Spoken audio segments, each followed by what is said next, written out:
اعوذ باللہ من الشیطان الرجیم بسم اللہ الرحمن الرحیم رب یسر ولا تعسر وتمم بالخیر انکا علی کل شیء قدیر۔ سامعین محترم، موالیان حیدر کرار، ایام شہادت امیر المومنین ہیں۔ خداوند متعال سے دعا ہے کہ خداوند متعال ہمیں کلام امیر کی معرفت حاصل کر کے، خود امیر المومنین علی ابن ابی طالب کی معرفت حاصل کر کے علی کے وہ دستور کے جو علی نے ہمارے لیے چھوڑے ہیں ان کو اپنی عملی زندگی میں لاگو کرنے کی توفیق عطا فرما۔ ہم بات کر رہے تھے امیر المومنین کی اس آخری وصیت کے بارے میں کہ جس کے اندر امیر المومنین نے امام حسن اور امام حسین علیہ السلام کو وصیت کی۔ اگرچہ وصیت کا اس وقت مخاطب فقط امام تھے، لیکن اگر ہم اس وصیت کی گہرائی میں جائیں، اگر ہم اس وصیت کے نکات کو دیکھیں تو یہ نہ صرف علی کے ماننے والوں کے لیے بلکہ تمام بشریت کے لیے نجات کا نسخہ ہیں۔ ہم نے پچھلی گفتگو میں اس پہلے نقطہ کی طرف اشارہ کیا کہ جس میں امیر المومنین تقویٰ کے بارے میں اپنے بیٹوں کو، بلکہ میں یوں کہوں کہ پوری بشریت کو متوجہ کر رہے ہیں کہ اگر خدا کو حاصل کرنا ہے تو تقوی الہی کو اختیار کرو۔ آج ہم بات کریں گے اس دوسرے نقطے کے بارے میں کہ جس کے اندر امیر المومنین نے تقوی الہی کے فوراً بعد اس کو اہمیت کے ساتھ بیان کیا۔ وہ کیا ہے؟ وہ دنیا سے رابطہ ہے۔ وَأَن لَا تَبْغِيَ الدُّنْيَا وَإِن بَغَتْكُمَا، اور دنیا کے خواہش مند نہ ہونا اگرچہ وہ تمہارے پیچھے ہی کیوں نہ لگے۔ سب سے پہلے ہمیں یہ چیز اس نقطے کی طرف توجہ کرنے کی ضرورت ہے کہ ہمارا تعلق، ہمارا رابطہ دوسرے لوگوں سے، دوسری چیزوں سے کیسا ہے۔ سب سے پہلے چونکہ ہم انسان ہیں تو ہمارا رابطہ انسانوں سے کیسا ہے۔ ہم مسلمان ہیں تو ہمارا رابطہ اسلام سے کیسا ہے۔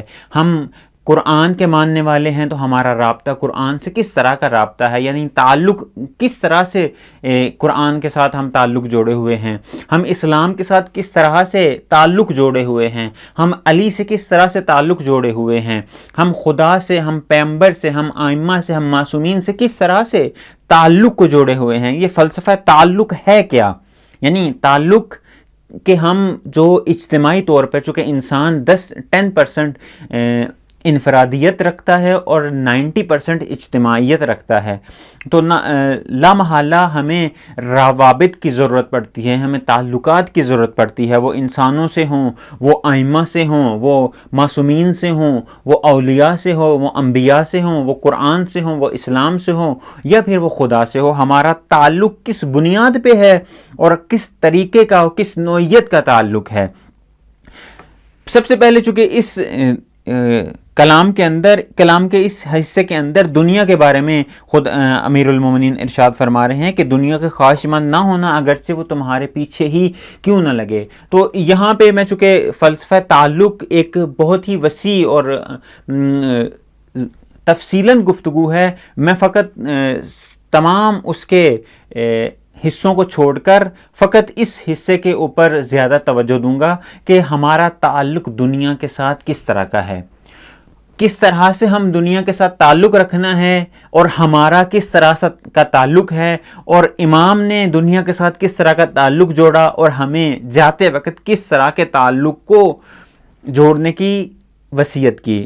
اب امام کا تعلق ہم نہج البلاغہ میں بارہا پڑھ چکے ہیں۔ نہج البلاغہ میں بہت سارے مقامات پر امیر المومنین نے اس دنیا کی مذمت کی ہے اور یہ کہا ہے کہ میں نے دنیا کو 3 دفعہ طلاق دی ہے۔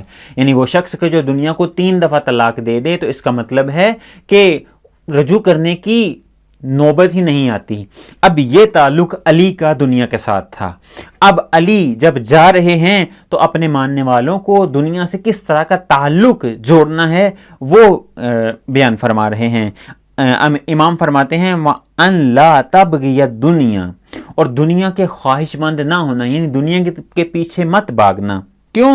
وَإِن بَغَتْكُمَا، اگرچہ وہ تمہارے پیچھے ہی کیوں نہ آئے۔ دنیا کے پیچھے مت بھاگنا اگرچہ وہ تمہارے پیچھے ہی کیوں نہ آئے۔ بس ہم نے دنیا کے ساتھ جس طرح کا تعلق رکھنا ہے وہ یہ ہے کہ دنیا کے پیچھے نہیں بھاگنا، کیونکہ دنیا سائے کی طرح ہے. اگر ہم دنیا کے پیچھے بھاگیں تو دنیا ہم سے دور بھاگے گی. اگر ہم دنیا سے دور بھاگیں تو دنیا ہمارے پیچھے آئے گی. اور علی علیہ السلام کیا فرما رہے ہیں؟ امیر المومنین امام المتقین کیا فرما رہے ہیں کہ تم نے دنیا کے پیچھے نہیں بھاگنا، دنیا کی خواہش نہیں کرنی. اگر دنیا تمہارے پیچھے آئے تو تم نے اس سے دور بھاگنا ہے. کیوں؟ اس لیے کہ یہ دنیا کسی کی نہیں رہتی، یہ دنیا وفا نہیں کرتی، یہ دنیا فانی ہے، فنا ہونے والی ہے. پس ہر وہ چیز کہ جو فنا ہونے والی ہے اس سے اپنا تعلق توڑنا ہے، اور اس چیز سے اپنا تعلق جوڑنا ہے کہ جو وجہ خدا ہے، کہ جو باقی رہنے والی ہے. کیونکہ خود قرآن میں خداوند متعال نے فرمایا ہے وَيَبْقَى وَجْهُ رَبِّكَ ذُو الْجَلَالِ وَالْإِكْرَامِ. اس دنیا میں سب کچھ فنا ہو جائے گا سوائے وَيَبْقَى، باقی رہے گا وَيَبْقَى وَجْهُ رَبِّكَ ذُو الْجَلَالِ وَالْإِكْرَامِ. لیکن وہ چیز کہ جو خدا کی طرف متوجہ کرتی ہے وہ باقی رہنے والی ہے، وہ فنا نہیں ہونے والی. پس ہمارا تعلق دنیا کے ساتھ کس طرح کا ہونا چاہیے؟ علی علیہ السلام فرما رہے ہیں کہ دنیا کے پیچھے مت بھاگو. اب آئیں ہم دیکھیں ذرا دنیا نہج البلاغہ میں کیسی ہے، کس طرح سے علی علیہ السلام نے اس کو تعارف کروایا ہے، اور قرآن میں دنیا کا تعارف کیا ہے. قرآن میں دنیا کے بارے میں خود خداوند متعال نے یہ ارشاد فرمایا ہے اعلموا، جان لو، انما الحیات الدنیا لعب و لہو وزینۃ و تفاخر بینکم و تکاثر فی الاموال والاولاد. اب دنیا قرآن کی نظر میں کیا ہے؟ دنیا کی پہلی صفت یہ ہے کہ لہو و لعب ہے، یعنی ایسی بیہودہ ترین چیز ہے کہ جو بے مقصد ہے، جس کا کوئی ہدف نہیں، جو انسان کو مقصد سے دور کر دیتی ہے، جو انسان کو کھیل کود میں لگا دیتی ہے، جو انسان کو لہو و لعب میں لگا دیتی ہے. پس دنیا کی پہلی خصوصیت قرآن نے جو بیان کی ہے وہ یہ ہے کہ یہ لہو و لعب ہے. دنیا کی دوسری خصوصیت یہ ہے کہ وہ بیہودہ ہے.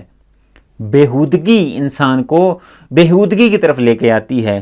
دنیا کی تیسری خصوصیت یہ ہے کہ یہ انسان کو آرائش کرتی ہے. چوتھی خصوصیت دنیا کی یہ ہے کہ یہ انسان کو تفاخر کی طرف لے کے جاتی ہے. پانچویں خصوصیت دنیا کی یہ ہے کہ انسان کو مال و دولت اکٹھا کرنے میں لگا دیتی ہے. دنیا کہ جس کی مذمت ہوئی ہے، قرآن نے دنیا کی خصوصیت بتائی ہے اعلموا، جان لو، انما حیات الدنیا، دنیا کی زندگی لعب و لہو. اگر انسان دنیا کے پیچھے بھاگے، اگر انسان دنیا کو اکٹھا کرنا شروع کر دے، اگر انسان دنیا کی ہوس میں چلا جائے تو جان لو کہ دنیا کی زندگی کھیل کود، بیہودگی، تفاخر، فخر و مباحات، ریاکاری، آرائش کرنا اور مال و دولت جمع کرنے کے علاوہ کچھ بھی نہیں. اسی لیے امیر المومنین ارشاد فرما رہے ہیں کیا؟ دنیا کے خواہش مند نہ ہونا اگرچہ وہ تمہارے پیچھے ہی آئے. کیوں؟ اس لیے کہ دنیا کی تعریف قرآن نے یہ بیان کی ہے، لہو و لعب، ایک بیہودگی، دو آرائش کرواتی ہے، تین فخر و مباحات کا انسان مرتکب ہوتا ہے، چار اور انسان مال و دولت کے پیچھے بھاگتا ہے. یہ دنیا یہ ہے. اب امیر المومنین نے قرآن نہج البلاغہ کے اندر جو دنیا کی تعریف کی ہے اس کی طرف بھی ہم کچھ جو جملات ہیں امیر المومنین کے وہ بیان کریں گے. دیکھیں امیر المومنین دنیا کے بارے میں کیا فرماتے ہیں. غرارۃ زرارہ، دھوکہ باز اور نقصان دینے والی. حائلۃ زائلہ، بدلنے والی اور فنا ہونے والی. نافدۃ بائدہ، ختم ہونے والی اور مٹنے والی. اکالۃ غوالہ، کھا جانے والی اور مٹ جانے والی. آگے امیر المومنین کیا فرماتے ہیں. لا تعدو اذا تناہت الى امنیت اہل الرغبت فیہا والرضاء بہا ان تکون کما قال اللہ تعالی سبحانہ. امیر المومنین کیا فرماتے ہیں کہ جب یہ اپنی طرف مائل ہونے والوں اور خوش ہونے والوں کی انتہائی آرزوؤں تک پہنچتی ہے تو پس وہی ہوتا ہے کہ جس کا قرآن مجید نے اثر بتایا ہے، جس کا قرآن مجید کے اندر تذکرہ ہے۔ قرآن مجید کے اندر کیا تذکرہ ہے؟ کما ان انزلناہ من السماء فاختلط بہ نبات الارض فاصبح ہشیما تذروہ الریاح وکان اللہ علی کل شیء مقتدرا۔ کیا ہے، کیا نتیجہ نکلتا ہے جب انسان اس دنیا کے اندر اپنی آرزوؤں اور خواہشات کی اوج تک پہنچتا ہے؟ تو یہ دنیا کیا کرتی ہے اس کے ساتھ؟ یہ اسی طرح کرتی ہے کہ آسمان سے پانی نازل ہو، وہ فاختلط بہ نبات الارض، وہ مختلط ہو جاتا ہے، یعنی مل جاتا ہے کس کے ساتھ؟ پتوں کے ساتھ، نباتات کے ساتھ، یعنی پتوں کے ساتھ۔ پھر کیا ہوتا ہے؟ فاصبح ہشیما، پھر وہ ان کو سوکھا تنکا بنا دیتی ہے۔ تذروہ ریاح، تو پھر جب وہ نباتات، وہ پتے جو سبز ہوتے ہیں، جب پانی ان کے ساتھ خلط ہوتا ہے، ملتا ہے تو سبز ہوتے ہیں، پھر وہ دنیا کیا کرتی ہے؟ ان کو خشک تنکا بنا دیتی ہے، اور جب تنکا بنا دیتی ہے تو پھر وہ تنکا ہواؤں کے در پہ ہوتا ہے، ہواؤں کے آسرے پہ ہوتا ہے۔ کبھی ہوا اس طرف چلتی ہے تو اس طرف آ جاتا ہے، کبھی ہوا اس طرف چلتی ہے تو اس طرح آ جاتا ہے، اور خداوند متعال ہر چیز پر قادر ہے۔ پس دنیا انسان کے لیے اس سوکھے تنکے کی مانند ہے کہ جو فقط اور فقط ہواؤں کے دوش پہ ہے، ہواؤں کے سہارے پہ ہے۔ اگر یہ ہوا چلے تو اس طرف آ جاتا ہے، اگر یہ ہوا چلے تو اس طرف آ جاتا ہے۔ مراد اس سے کیا ہے؟ ہواؤں کے دوش پہ ہے۔ کبھی ایک شخص، چونکہ ثبات نہیں ہے اس کے اندر، چونکہ تنکا سبک ہے، بہت ہی معمولی بن جاتا ہے، نتیجہ کیا ہوتا ہے؟ ایک شخص آتا ہے، اپنا نظریہ دیتا ہے، وہ قرآن کے مطابق ہو، قرآن کے مطابق نہ ہو، یہ اس کو اس طرف لے جاتا ہے۔ دوسرا آتا ہے، اس طرف لے جاتا ہے۔ تیسرا آتا ہے، اس طرف لے جاتا ہے۔ آخر کار نتیجہ کیا ہوتا ہے کہ وہ انحراف کا شکار ہو جاتا ہے، اس کی دنیا بھی برباد ہوتی ہے، اس کی آخرت بھی برباد ہوتی ہے۔ اگر انسان دنیا کے پیچھے پڑ جائے، اگر انسان دنیا کو اکٹھا کرنے کے پیچھے پڑ جائے۔ یہ تو ایک رخ تھا دنیا کا کہ دنیا کے پیچھے نہیں بھاگنا۔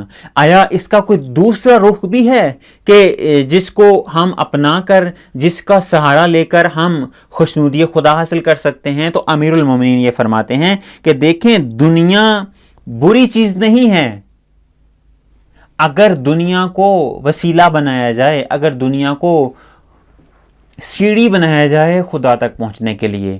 اس سے مراد یہ نہیں کہ ہم دنیا کے پیچھے پڑ جائیں، اس سے مراد یہ ہے کہ انسان خوشنودی خدا کے لیے دستورات خداوند متعال کو بروئے کار لاتے ہوئے، دستورات آئمہ، دستورات قرآن، دستورات اسلام کو بروئے کار لاتے ہوئے اس دنیا میں زندگی گزارے، اور اس دنیا کو اپنا ہدف قرار نہ دے، بلکہ ہدف خدا کی ذات ہو، ہدف قرب خدا ہو، ہدف تقرب خدا ہو، ہدف خوشنودی خدا ہو، ہدف رضائے خدا ہو۔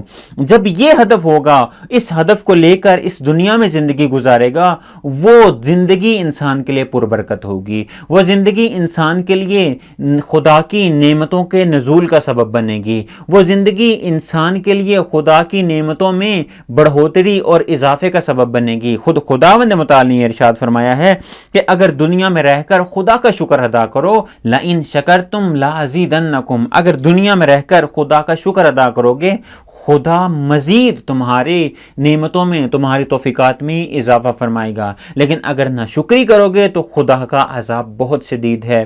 اور سورہ انسان کے اندر خداوند متعال نے یہ واضح کر دیا، اِنَّا هَدَيْنَاهُ السَّبِيلَ إِمَّا شَاكِرًا وَإِمَّا كَفُورًا، راستے ہم نے دکھا دیے، چاہے تم شکر گزار بن جاؤ یا نہ شکر بن جاؤ۔ شکر گزار بنو گے، لَإِن شَكَرْتُمْ لَأَزِيدَنَّكُمْ، نہ شکر بنو گے، خدا کا عذاب تمہارا تعقب کر رہا ہے۔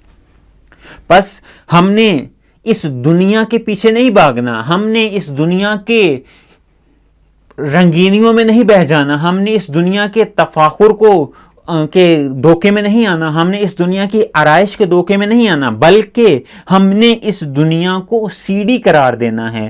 ہم نے اس دنیا میں زندگی گزارنی ہے لیکن دستورات خداوند متعال کے مطابق۔ ہم نے اس دنیا میں زندگی گزارنی ہے لیکن ہمارے لیے نمونہ عمل، ہمارے لیے سیرت ائمہ معصومین ہیں۔